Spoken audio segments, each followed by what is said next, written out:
This lesson is going to cover a type of intermolecular force that can occur between molecules called permanent dipole interactions. These are the SQA learning outcomes we're going to cover today. So we're going to look at how permanent dipole interactions arise and their comparative strength compared to London dispersion forces. Permanent dipole attractions are intermolecular forces of attraction, so we can class this as a van der Waals force. These attractions occur between molecules that have a permanent overall dipole. So to look at hydrogen chloride as an example, this is a polar molecule with a partially negative end at the chlorine here because it has a higher electronegativity. If we have another polar HCl molecule nearby, there will be an attraction between this negatively charged chlorine with the positively charged hydrogen. So we get an intermolecular force being formed. We call this intermolecular force between polar molecules a permanent dipole interaction. So this is an intermolecular force that occurs between molecules that have a permanent overall dipole. This is not to be confused with London dispersion forces, which are caused by the interactions of temporary dipoles with induced dipoles caused by movements of electrons. If you're going to compare the boiling points of two different molecules with different types of intermolecular attraction, it's only fair to compare molecules of similar size, shape, and number of electrons. Otherwise, the difference in boiling points could be due to London dispersion forces, as the strength of London dispersion forces depends on the number of electrons in the molecule. Looking at the two molecules below, butane and propanone, I want to think which molecule would have the higher boiling point and what type of intermolecular attraction would this difference be due to. If we were to compare the numbers of electrons present in butane and propanone, we would see that if you do the calculations, the total number of electrons in butane is 34 and the total number of electrons in propanone is 32. So we can say that the number of electrons are similar in butane and propanone. The strength of London dispersion forces between molecules is related to the number of electrons present in each molecule. So we can say because butane and propanone have similar numbers of electrons, the energy required to break the London dispersion forces between these molecules will be similar too.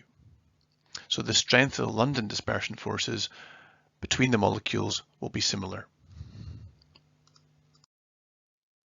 Before we compare the boiling points of butane and propanone, we're going to consider whether the molecules are polar or non-polar. If we look at butane first, butane is a hydrocarbon and is symmetrical. Therefore, butane is non-polar and will only have London dispersion forces between its molecules. If we look at propanone, we can see we have a permanent dipole between the carbon and the oxygen. The electronegativity values of carbon and oxygen tell us there's a partial negative charge at the oxygen and a partial positive charge at the carbon. These polar molecules have permanent dipoles within them, which means they can form permanent dipole interactions between the molecules. So to summarize, propanone has a permanent dipole. It can form permanent dipole interactions between its polar molecules, unlike butane, which is nonpolar, which can only form London dispersion forces between its molecules. So we can say that both molecules have London dispersion forces between their molecules.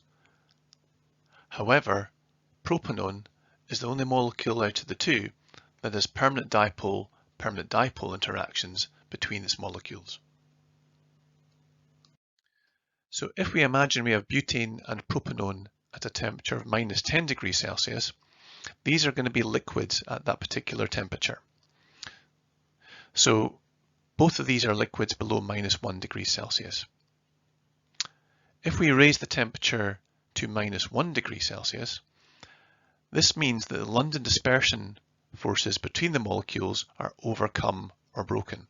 So we can see that these forces between the molecules, the London dispersion forces, are going to be overcome and broken between the molecules.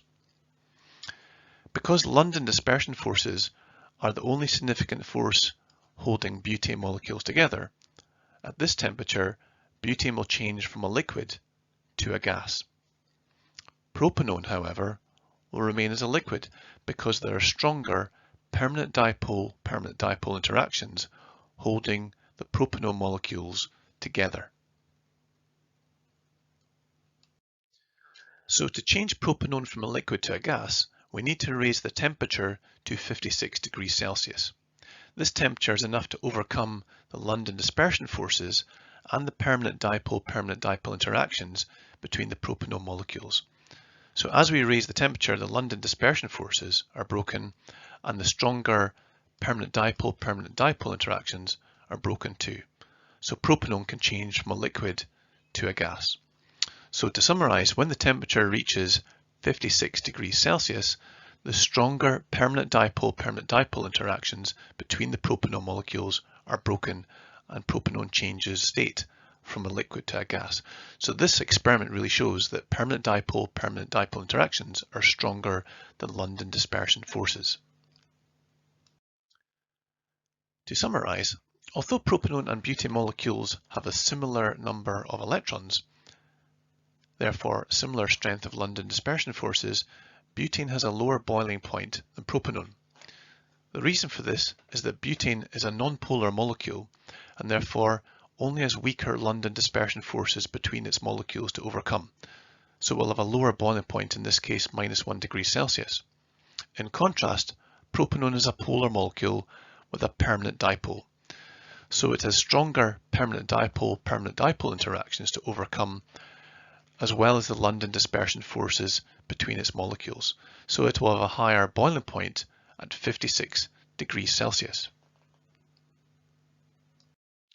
So we can conclude that permanent dipole interactions are stronger than London dispersion forces for molecules with similar numbers of electrons. So here's another question for you to try. It's worth 3 marks and requires a bit of explanation, so pause it and see how you get on. So this question is asking us to explain why the boiling point of hydrogen cyanide is greater than that of nitrogen. We're told that the molecules both have 14 electrons, so we can assume that the strength of the London dispersion forces between the molecules are going to be the same. If we draw the formula of these molecules and look at the electronegativities, we can see that for a nitrogen molecule, it's a non-polar molecule. So the only force of attraction between those are going to be weak London dispersion forces. If we look at the electronegativities of a hydrogen cyanide molecule and work out where the charges are, there's going to be a negative charge above the nitrogen and a positive charge above the hydrogen. So you can see we have a permanent dipole present in the hydrogen cyanide molecules. Therefore, that means we can have a permanent dipole attraction between the hydrogen cyanide molecules. Permanent dipole attractions are stronger than London dispersion forces. Therefore, the hydrogen cyanide will have a higher boiling point than nitrogen.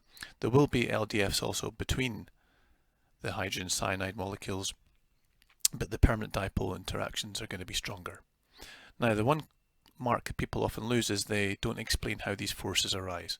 So we can say that permanent dipole attractions arise because we have a difference in electronegativities between the nitrogen atoms and the hydrogen atoms, while London dispersion forces arise due to the attraction between temporary dipoles and induced dipoles caused by the movement of electrons. So here's how you get the 3 marks for this question. You need to mention the name of the intermolecular forces involved in here.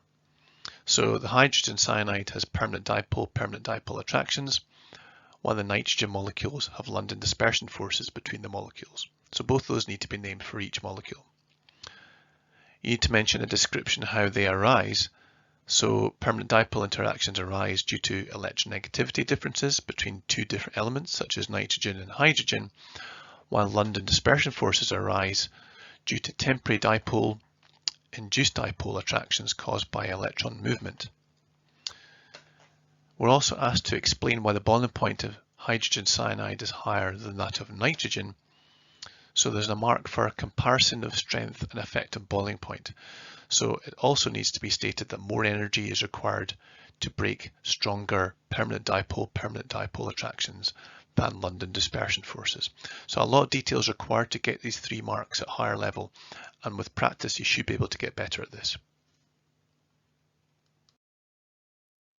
Okay, so pause the video, have a go at the question and see if you can get all 3 marks. So to do this question, we need a lot of detail if we see the words explain fully in bold there. And what we want to talk about to get the 3 marks are the relative strengths of different types of intermolecular force. We need to refer to iodine, chloride and bromine, and we need to discuss boiling points as well. So let's look at iodine, chloride and bromine and their boiling points. If we look at iodine chloride, it has a boiling point of 97 degrees Celsius. Bromine has a boiling point of 59 degrees Celsius. So iodine chloride has a higher boiling point. So what that information is telling us is that when we look at the intermolecular forces between the bromine molecules and the iodine chloride molecules, is that the forces between them are stronger between the iodine chloride molecules than the bromine molecules, hence the higher boiling point. The types of forces involved, if we look at bromine, bromine is a non-polar molecule, so the only forces between them are going to be London dispersion forces. Iodine and chlorine have different electronegativities. Chlorine has a larger electronegativity than iodine, so we have a permanent dipole in the iodine chloride molecule. So you're going to have, as well as the LDF forces, you can have stronger permanent dipole interactions between the iodine chloride molecules. So that answers the relative strengths about the intermolecular force. Iodine chloride has a higher boiling point because it has stronger permanent dipole interactions between its molecules than bromine, which is non-polar and only has LDFs between its molecules. In terms of good evidence for a fair comparison of the relative strengths, to make it a fair comparison, we need to see that they've got similar numbers of electrons. So if we go to the data book and look at the electron arrangements of iodine and chlorine, iodine will have 53 electrons, chlorine will have 17 electrons, giving a total of 70 electrons in this molecule. Bromine molecules have 2 bromine atoms, each with 35 electrons present in each atom, so that also is going to have 70 electrons as well. So that makes it a fair comparison for this experiment because they have the same number of electrons and therefore similar strengths of LDFs. Because the London dispersion force strengths are similar between the molecules, we can assume that permanent dipole interactions are contributing to the higher boiling point of iodine chloride compared to bromine. So to get 3 marks, the following points need to be stated. So 1 mark is for stating that bromine is non-polar, iodine chloride is polar, or only iodine chloride has permanent dipole interactions. A 2nd mark for saying the boiling point of iodine chloride is higher than the boiling point of bromine, or intermolecular forces are broken when a substance boils. Don't mention covalent bonds are broken. Finally, another mark for saying that bromine and iodine chloride have same number of electrons, or strengths of LDFs are similar for bromine and iodine chloride.